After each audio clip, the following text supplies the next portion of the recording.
Hi students, welcome to today's current affairs discussion from the Hindu dated 14 May 2026. So we all know current affairs plays a very important role, so we cannot ignore even for a single day. So today's newspaper carry a very important articles. Let's take a quick look. First, one more term, CBI director gets extension.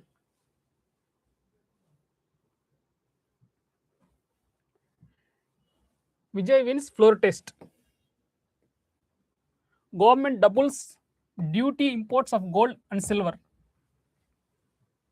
And you can see worker stir NSA invoked against two for violence, National Security Act.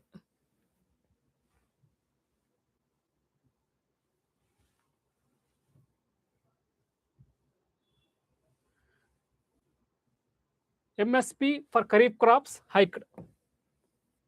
So we all know MSPs. We will all discuss in the next. First, we will take a quick look of what are the today's important news.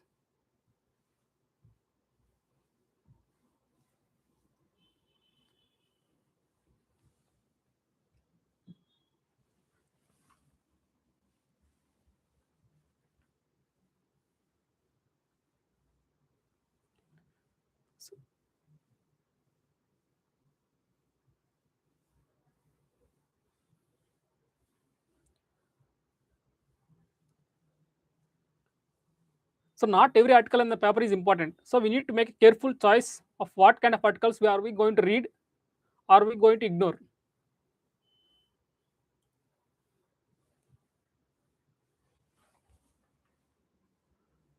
So here we can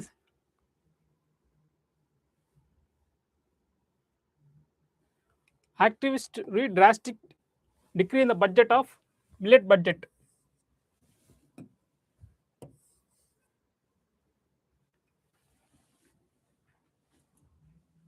So now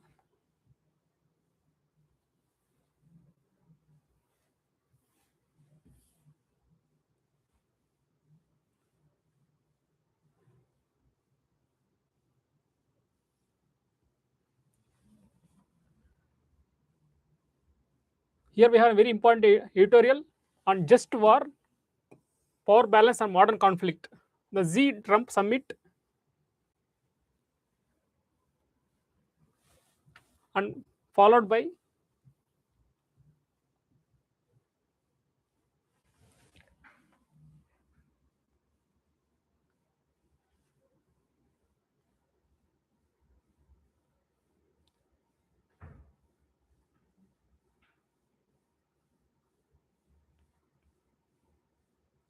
here cabinet approves 37,500 crore for coal gasification. So these are the important news clippings pasted in the PowerPoint. So the CBI director Praveen Sood gets 1 year of extension. So CBI is a statutory body. So in the syllabus we have statutory bodies and constitutional bodies. So CBI was established under the Delhi Special Police Act 1946. So it was further amended under the Lokpal and Lokayukta Act 2013. So the Central Bureau of Investigation plays several important role investigating corruption cases, criminal cases, and several various other matters of national international importance. So CBI is often accused of being used as a weapon to harass the political opponents. So it's a caged parrot. It is often called as a caged parrot. So the selection committee comprises of 3 people. Who are they? Number 1, Prime Minister. Number 2, Supreme Court Chief Justice of India or his nominee, another Supreme Court judge. And the third one is a leader of opposition in the Lok Sabha. In case if there is no leader of opposition, the party having the largest strength, it will nominate its representative to be a part of the selection committee. So the problem comes here is that they don't have the autonomy. So if you take the today's example, the DOPT, Department of Personal Training, will give a list of the eligible IPS officers. So the selection committee has to choose among these people only. Let's say if there are 10 people. So whether they're good or bad, we have to choose among the 10 people only. And another the thing that affects the autonomy of the CBI is that they don't enjoy the full term. So the CBI, let's say, if a CBI chief is appointed today, let's imagine today is appointed 2026. So his term only 2 years. Initially is appointed for a period of 2 years. So imagine in a post having 2 years, how can a CBI director can function with autonomy? So his full term is 5 years.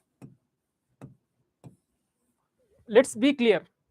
So the CBI director full term is 5 years, but for initially is appointed for 2 years. So if the center wants, it can extend for 1 year, 1 year, 1 year. That means 3 extensions it can give. That means indirectly the center is giving an incentive or telling indirectly that only if you work in our favor, only if you work in the good books of the center, then only the director's extension will be extended by 1 year, 1 year. So that provision should be removed, in my opinion. If the term is given for 3 years, let it be 3 years, let it be 5 years. Like 1 year extension, that itself creates some kind of compromise on the part of CBI director or whoever holding that position. So now,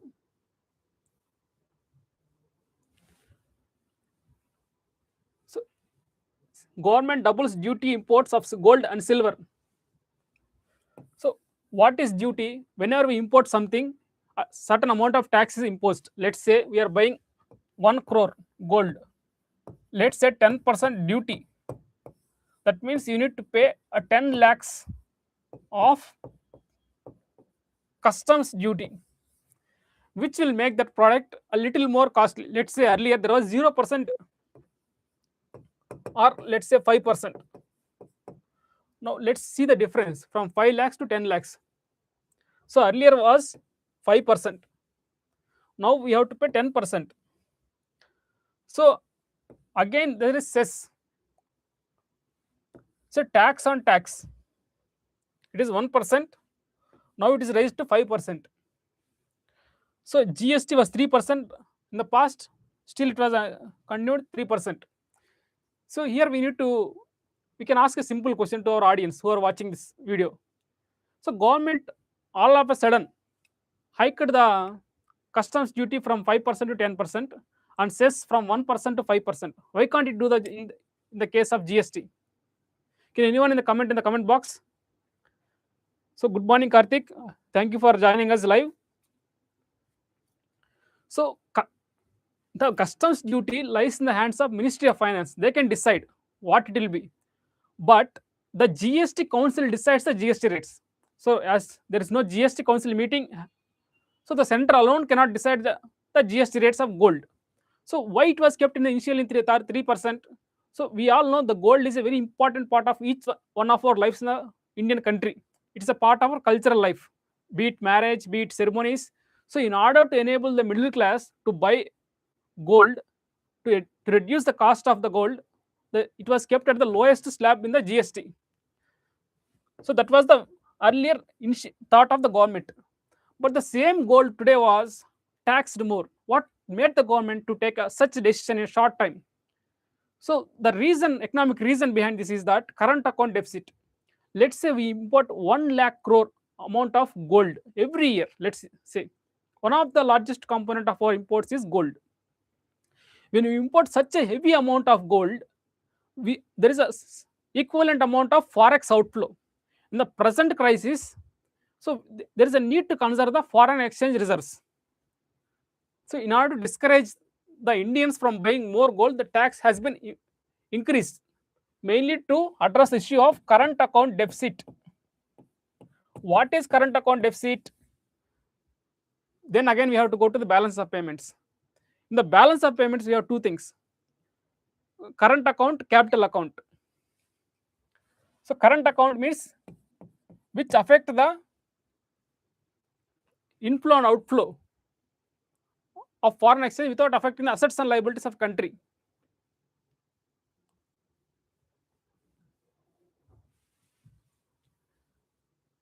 So apart from this, so whenever you read an article, you make it a point that you understand to the point, to the detail. So here we have cess. What is cess? It is a tax on tax. Let's say the customs duty. Let's take a simple example. We are buying 10 rupee gold. Let's say 100 rupee gold we are buying. The tax customs duty is 10%. That means it becomes 110. So GST is levied. How much? 3. That means total it becomes 113. Again on it we are adding 5%. So it is a tax on tax. How much amount that we collect on in the form of cess, it goes entirely to the center. So the cess is basically collected for a specific purpose. Let's say for road construction or let's say for education. So the cess that is levied on the gold is used for agriculture and infrastructure and development cess. Please keep make it a point. So here we have learnt about current account deficit. Here we have learnt about the customs duty. Here we have learnt about the agriculture and infrastructure and development cess. And here again we have learnt about the GST. So let's move on to the next article. So MSP for Kharif crops hike, farmer groups flag trade deal impact. So my question to the audience who are watching. So for how many crops in India MSP was announced? Who announces the MSP? What is the impact of MSP? Why do farmers need MSP at all? So these are the questions. So if you check the last 5 years of economic, the GS3 or prelims, there is a minimum of 1 to 2 questions in every year related to MSP directly or indirectly. So in 1 year they have asked which are the following crops are covered under MSP, or which are the following Kharif crops are covered under MSP. So MSP, it is minimum support price. It is announced before the cropping season. So Kharif means in the monsoon season. Monsoon season is about to come. So they're telling that 2,441 will be offered to the paddy for every quintal. Quintal means 100 kg. So farmers are more assured that okay, if I am going to cultivate paddy, I am going to get this much of amount from the in the form of MSP if I sell that paddy to the government. So this acts as an incentive. So this was mainly devised when we are facing a lot of food shortages in the country. So it is announced for 22 crops plus 1 sugarcane. For sugarcane, there is no MSP. It is called fair remunerative price. Who decides this MSP? Let's first Commission for Agriculture Costs and Prices. It decides the MSP, minimum support price, which is approved by Cabinet Committee on Economic Affairs headed by Prime Minister Narendra Modi. So they will just tell that okay, government, please give this much amount of MSP for this year. So ultimate decision is taken by whom? The Cabinet Committee on Economic Affairs headed by Prime Minister. So MSP, what the problem with MSP is that a lot of money, let's say around 150 crore amount is paid towards the farmers in order to purchase. The MSP grain is used to support the food security program of India, national food security. We all see it is ration is distributed to the public distribution system. So the problem here is that the MSP mainly focuses on which two crops? Can anyone comment in the comment box? It is mainly paddy and wheat. Though there are 22 crops plus 1 sugarcane, the MSP is mainly targeting water intensive paddy and wheat. So there is a negative impact. far behind the production capacity of, be it in millets, be it in pulses, be it cereals. We are importing a lot. So in the climate change era, where the water is a crucial, precious resource, we are running after the rice, we are running after wheat, which consume a lot of water. And we also we are the largest consumer of groundwater in the world. So within India, the largest consumer of the water is agriculture. So I kindly request you to each and every day to refer the previous questions of, be it mains, be it prelims, which will help you, enable you to make sure that you are going in the right direction of preparation.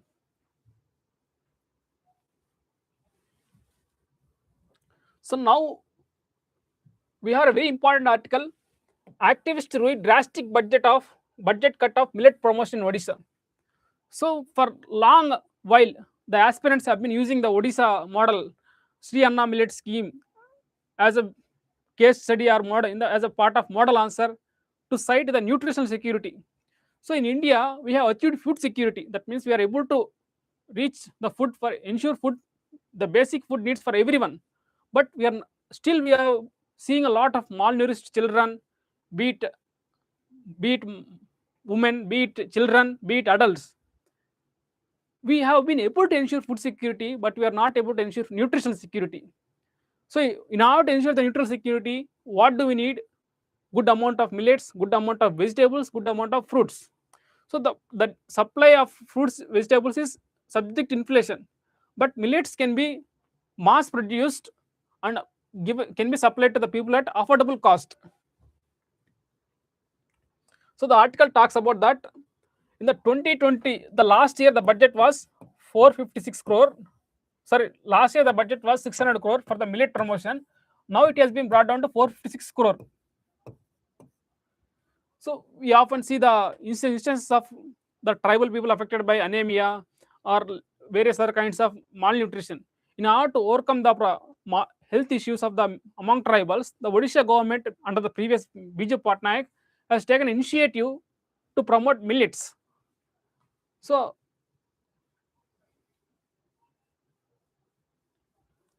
whenever you read an article, you should always get a district mineral fund districts of Kionjahar, Sundargarh and Vidyut. Okay, what is district mineral fund? Let's say in our district there is a mine. When you mine, a certain amount of that money should be kept for the welfare of the mining affected people. That's called district mineral fund. So imposing a financial blackout on the tribal dominated district mineral fund districts of. So as we are mining from the districts, the government has a responsibility to ensure the health, well-being, housing of all other needs of the people. But the government is withdrawing the millet support, which can negatively impact the tribal people of the districts. So now we have another wonderful article, Just War, Power Balance and Modern Conflict. So which is very essential for GS2, GS2 part IR, GS4 ethics, because in ethics we have a topic called ethics in international relations, and the modern conflict, GS3 technology, GS3 technology tech part. So what is just war? You say, we often tell to our people, be just, yeah, means న్యాయంగా ఉండు అంటాం ఈ తెలుగులో. So just war means న్యాయబద్ధమైన యుద్ధం. So just war means we have to follow 3 conditions before we go war. There must be a just cause. Why are you going to a war? You should not go to kill someone to take revenge. Just war means for a rightful reason, to defend yourself, to prevent an evil force, or for some positive reason you have to go. Just cause. Just means you have to rightfully carry out the war. That means you should not kill the civilians, you should not target the school civilian infrastructure, you should not target the who are not in combat uniform. So that means you should, suppose if someone stores a throne, let's say throws a stone, that means small stone, you should throw back only a stone, not that you should throw a nuclear bomb. Proportionate response, no civilian casualties. And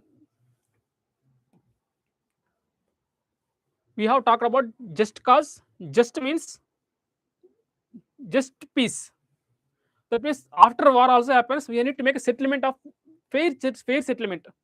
See, if in the war, either two parties are damaged, imposing a lot of penalty on one party is also again unfair. And also in just means I forgot to add one point. You should go to the war only when you are strongly believe that you are going to win the war. See, otherwise it's you are going to war and both side people are going to get killed. What is the use? Neither side is winning. So the just war tells that go to the war only when the benefits over dominate the cost of the war. Let's say you are going to achieve this much by spending this much, then only go for the war. You are losing this much and winning this much. There is no use of going to the war. So regarding the just war, if you check GS for PYQ, the question has already been asked. So no doubt, this is very important for those who are preparing for PSR option. The just war concept is given by one Hugo Gracious, something one scholar is there. Power balance. What is balance of power? Let's say weighing scale. You see, we keep 5 kgs on the rod and 5 kgs onion. We weigh, right, balance of power. One is balancing the other.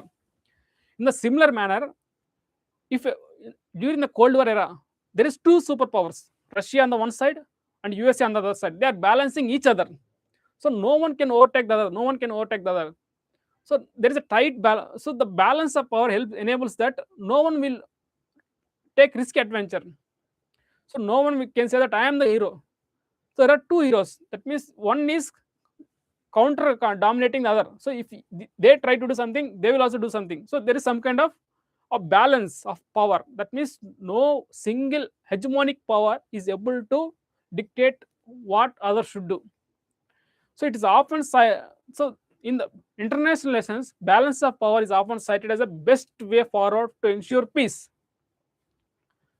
So now in the modern conflict, what we are seeing in the modern conflict, why the USA super advanced missiles, aircrafts, they're all running out of stock.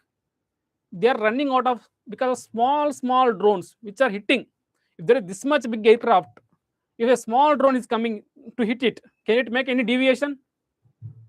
So now the increasing use of drones is becoming a bigger challenge. That means modern conflict or installation of sea mines. The ships are being blown away, or being drones used to attack the ships.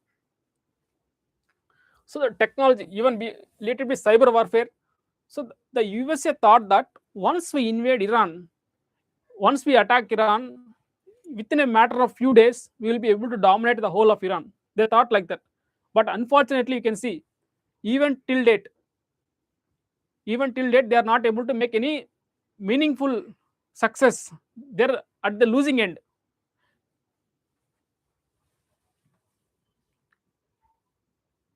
So the next article we are going to discuss is the Z-Trump summit, shadow boxing on Iran. Why do you think that Trump went to the China, who has been always scolding China like anything, who has been telling that we will impose war, we will impose trade tariff, we will kick out China? Is during the time of election, he was aggressively pursuing the China. He was very vehemently opposing China. But all of a sudden, he is with the folded hands going to the China, and along with his bunch of CEOs.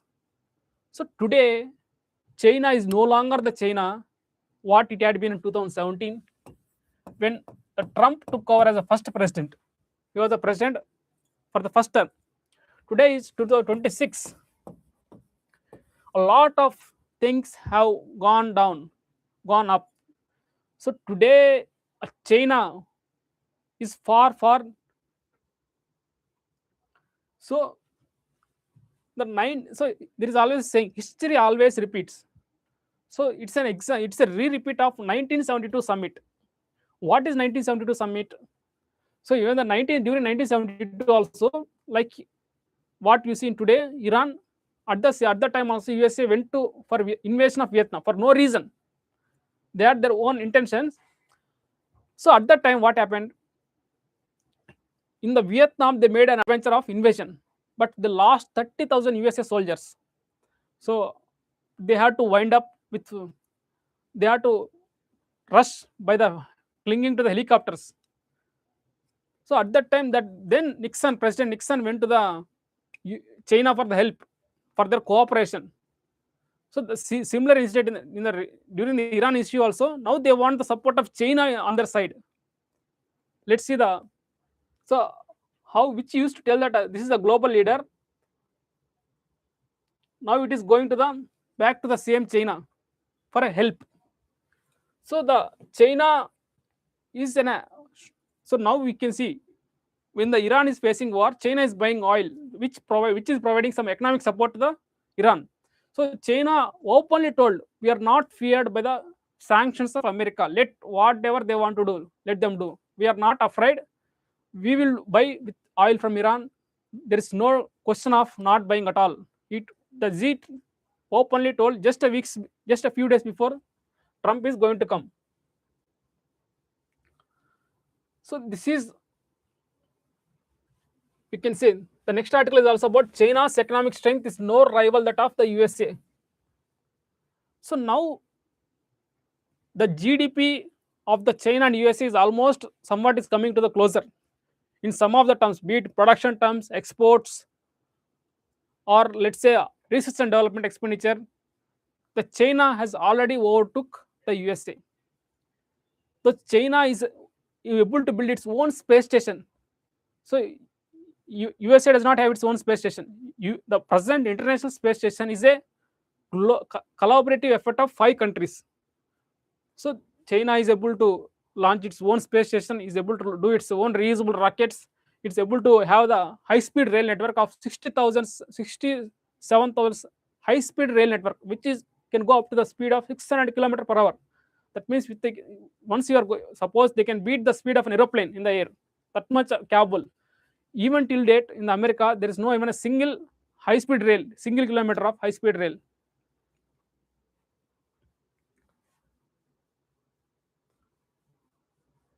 So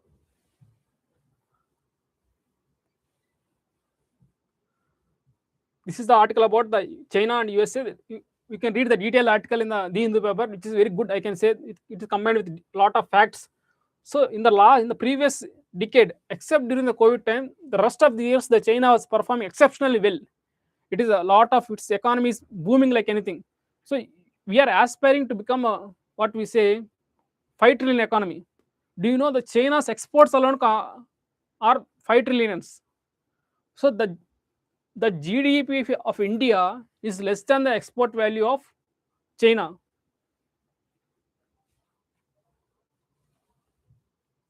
So now let's move on to the next article. Okay, what happened?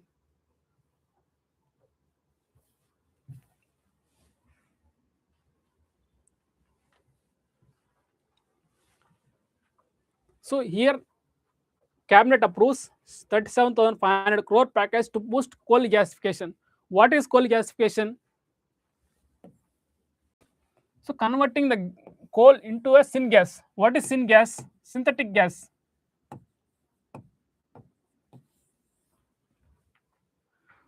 So into the, which could further downstream. So we need gas, natural gas, to be used, be it production of heat, be it for production of thermal energy, be it in the various other industrial uses are there. But we are short in supply of natural gas. So then how can we cover up to it? So we can convert the coal into the gas form. That is called syngas, synthetic gas. Here it is called. So gas, but thankfully we are one of the